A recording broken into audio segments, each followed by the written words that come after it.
What is up, guys? Tabs here from the Urban Goddess Shop. Welcome back to my channel. Today's video, we are doing a POshfest recap.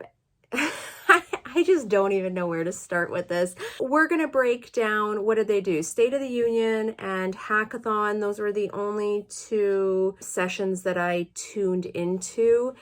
I have some thoughts. So we're going to go through what they announced and then kind of what my thoughts are on it. Who watched the sessions? I would love to know who else watched these sessions. And if at any point in the video you want to share your own thoughts and your own takes, good or bad, doesn't matter to me. We're just going to poop on Posh in one video. This is it. Other than that, I just am not putting any more energy into this stuff. We'll talk a bit more. Anyways, okay, so I hope no one took time off work to watch this virtually because I'm sure you were kind of disappointed. Like, I was working that day. I skipped through a little bit of it on my lunch just to hear what they said in State of the Union. Wasn't super impressed. And then I actually didn't even watch the hackathon until I think it was Saturday night. Someone had reached out to me and asked what my opinion was on it. I was like, I haven't even listened to it because there was nothing that I expected that was going to come out that was going to be revolutionary, to be honest. Like, what isn't already out there, or maybe things that you don't already have access to.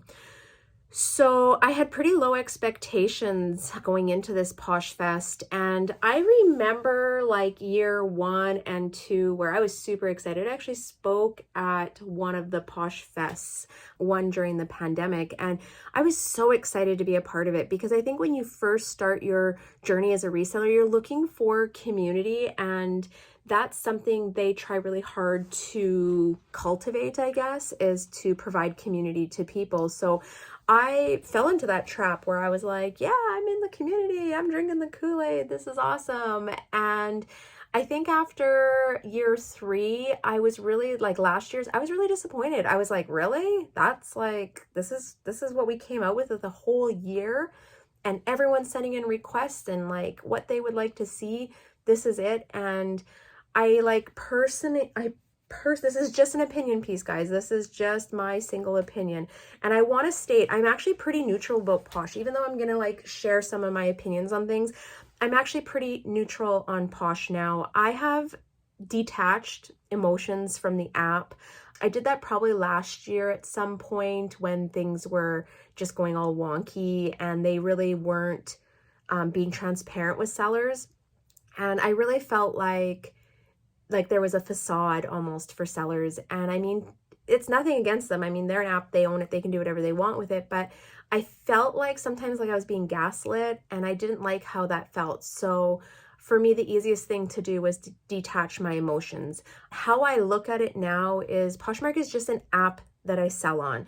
And I teach people how to make money selling on that app, but I'm not in the hoorah. I'm not in the kumbaya. I'm not in the cool kids club. Yeah, it's just an app. It's like the same way I would feel about anything else, any other app on my phone.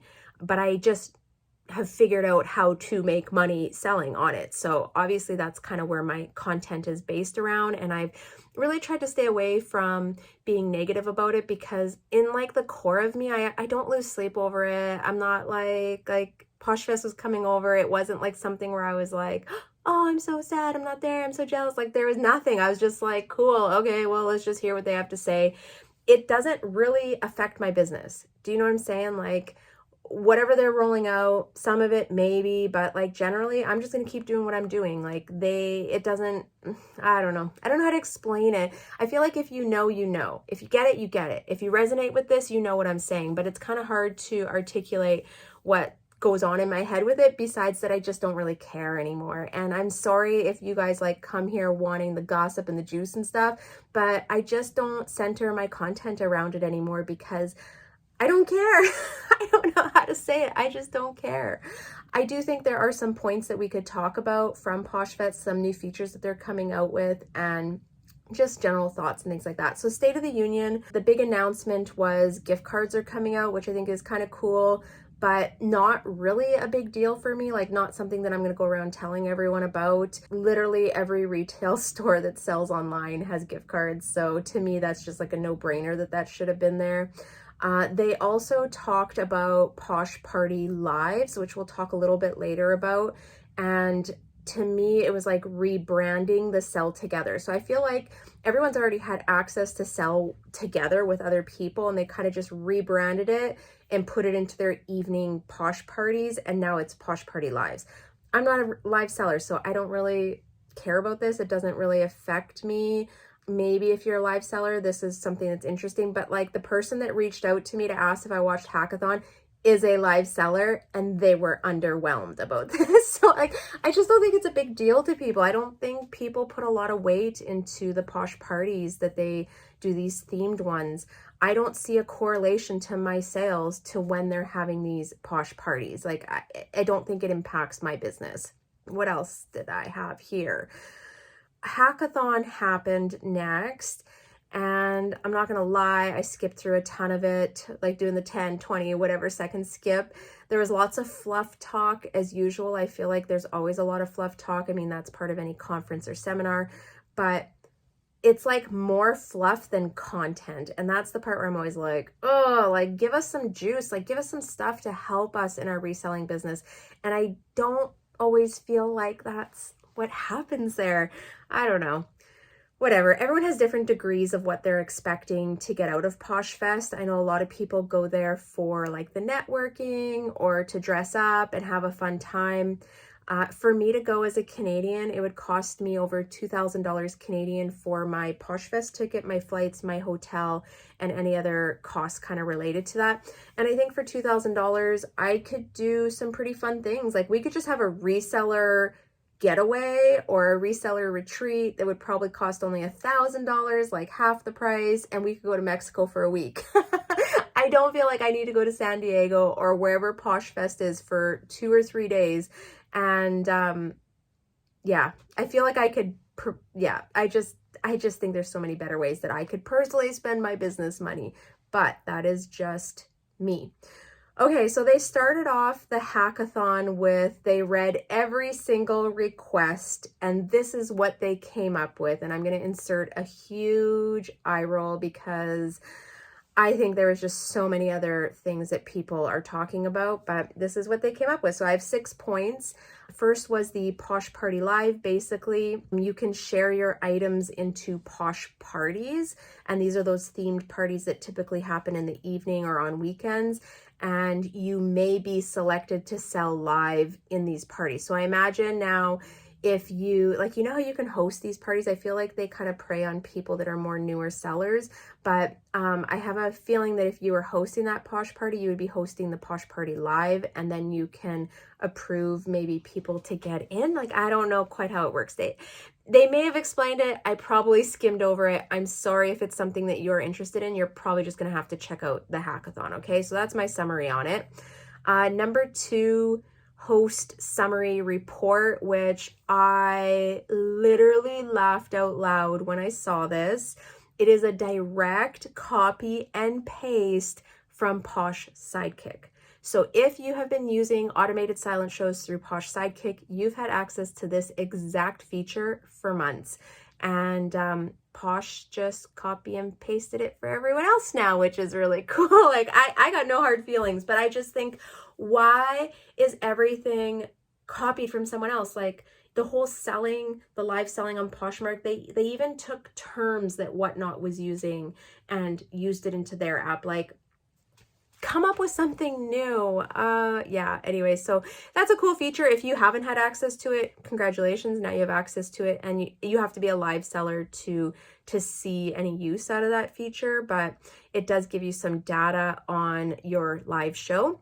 Number 3, splitting bundles in live shows. So if a seller or if a buyer buys like a 20-piece bundle, you can split them into, I think it maybe automatically splits every 5 items, or you can split it in the app and you can purchase additional shipping labels. So instead of paying for overweight items, which are really expensive in the US, you can now just purchase another single label. And I think, how much is shipping? $5.95 in the States, $6.95, $7.95, I'm not even sure. I should know this. They said the magic number is 7 pounds. So each label at your base shipping rate is good for up to 7 pounds. So depending on how big the bundle is, you can split it into boxes, purchase different shipping labels.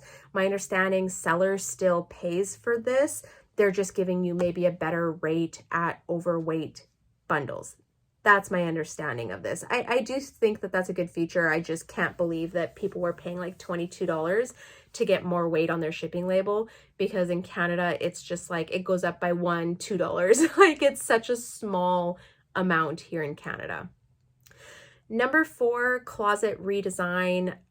This, again, I feel like was not a big deal. So basically they're going to spotlight your seller's stats on your, like, you know, when you're on the app and you look at someone's closet, it has their picture and their name. I think it's all going to show up there, and it'll have any promotions you're running as well. So if you're a Posh ambassador, they're like, you're going to have a star and everyone's going to know. And I was thinking, didn't we already have that? Like, didn't they already roll that out like a year ago, where they're like, yeah, now a star is going to show up and you have like a silver star or a gold star or whoever they tell them all apart. Like, I felt like we already did this. And then they also said the promotions. So if you have the bundle feature turned on in your closet where someone bundles, say 2 or more items, and they save 20%, that is going to show up at the top. What really dumbfounds me about this whole bundle feature thing, and it irks me to no end, and that's why I don't have mine turned on in my closet, is that if you use the My Shoppers feature and you have the bundle feature turned on in your closet, it actually combines the discounts and gives them like a mega discount. I don't know exactly how it's weighted, but I've been screwed over in a couple of bundles before when I first started using the My Shopper feature. So I actually just turned off the bundle feature in my closet, because I use the My Shopper bulk offer feature so often. So Poshmark, if anyone's listening to this, I don't know if they will. They may have already tuned out at the beginning of my video. But why can't there be like a default that if you use the My Shopper feature, it automatically defaults off the bundle feature in your closet? That's like something so basic that would make such a big difference to anyone that's utilizing their features. Like, you actually can't utilize both features on the app because it screws it up. So there's my 2 cents on that. So that's a cool, it's like, yeah, I don't know. I don't even think, again, that's another thing that I was like, man. Gift cards, they talked about again in the hackathon. They said it was a top feature that everyone requested for. I can hear crickets when he said that in the room. Everyone was like, what? That's like the top feature. But who am I? I don't read all the memos and requests that they get, but apparently that's a top one. And then the last one that they talked about was the auto listings. So basically, you're going to be able to take a picture of an item and a picture of the tag, and it's going to create a title, a listing, and categorize everything in their options. Okay, like, that's kind of cool, but what blows my mind is that we are still struggling with like search and algorithm features.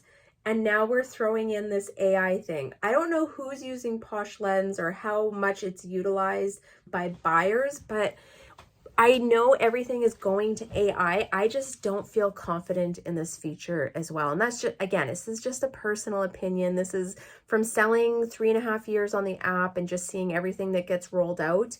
I'm not confident in this. I'm also concerned when they start using this AI to write up descriptions and use keywords and things like that. How is that going to affect the search? Like, if they don't have the wide array of like keywords and everything that we're using, and it's very generalized, all the listings are going to have the exact same keywords in them, which are going to make it even harder to search for buyers to search on the app. I think it would also have an effect on the algorithm. I'm just so curious to see how this rolls all out.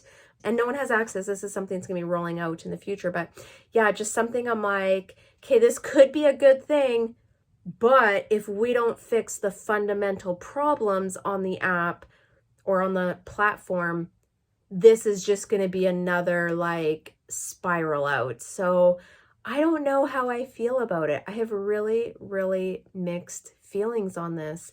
Their takeaways at the end were just to update your app frequently, and they're going to be rolling these things out. So that was it. That was POshfest. Don't waste your money getting a ticket. Just tune into these recaps that I do every year. And I don't know. I think I expected more. Like, is it bad that we have expectations? I think what's salt on the wound for me is that they're always like, we are here for sellers. We would be nothing without you guys. We are all about Posh love. But I don't feel like it's reciprocated. Do you know what I mean? Like, I don't feel like they actually are working on some of the things that we want, and where there's zero transparency. I don't know. I don't know what I think. And I'm like expressing some things right now, but like, please trust me, guys. When I go to bed tonight, I'm not losing sleep over this. I'm not thinking about this. I'm not like worked up about it. Like I said before, I'm actually really neutral about Poshmark now. I'm just like, it's an app I sell on, I make money, and I teach other people how to build a business selling on Poshmark as an app, not as like the whole kumbaya stuff, okay? I'm going to just remove emotions from this and chalk it up as this is what they said, take it or leave it. But I don't think this is going to have huge impacts. I think how it may have impacts is the algorithm and the search and things. So I think we're going to be in for another roller coaster soon as they start to roll this stuff out. But yeah, I don't know. Nothing that I was like super excited about, which I was really hoping for cross-border shipping. And I actually received a voice memo from someone in the US last week, a little birdie telling me some stuff that they had heard. Who knows what's going to come out soon with that. I was really hoping that that was going to be talked about, because I think for both US and Canadian sellers, it would be a big thing. Like, if we could sell across the border, that would be the big thing that they provide. But I don't know. I've been to, this will be my 4th POshfest, I believe. I think this is my 4th POshfest now. And yeah, I don't know. They've been talking about it for 4 years, maybe 3 years, but I'm pretty sure 4 years. And I haven't seen it come out yet. But that was my big wish. All right, I am not going to sit and dwell on this. I hope that you got the info that you wanted. It may not be as dramatic as everyone was hoping for, but I don't really care anymore. I'm sorry, guys. I'm so sorry. It is what it is. It is what it is. Let's just keep sourcing, listing, selling, wash, rinse, repeat. Keep doing comp searching. Keep looking up solds. Keep researching what's actually selling right now on the app and try and find those things. My sales have been pretty good. I listed good last week, but the week before that, I only got 11 listings up. It was so bad. So my sales, I would say, are a reflection of how much listing I've done in the last 2 weeks, but otherwise sales are actually going pretty good. I feel like things are starting to turn around, and I'm still doing a lot of research, making sure what I'm picking up is something that people are currently looking for and that holds value. And I think that's like, aside from everything at POshfest, I think those are really the things you need to know to succeed as a reseller selling on Poshmark right now. So on that note, I feel like I wish I was more happier about all of this. I'm going to let you guys go. I would love to hear your thoughts.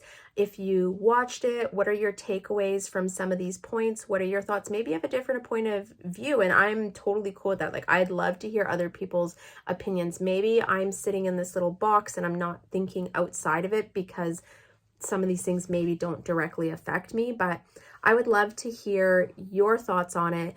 And just for us to support each other in the comments, whether you agree or disagree with someone, that doesn't matter. Everyone has like a safe place here that they can express what they feel. But I would love to hear what you guys think and what your POshfest takeaways were. What are your thoughts with what's coming out? And what do you think is going to happen over the next 6 months on the app? All right, guys. On that note, I'm out of here. I hope you guys all have tons of sales. Wishing you guys so many sales. You know the fingers are coming out. And I will see you next time. Bye.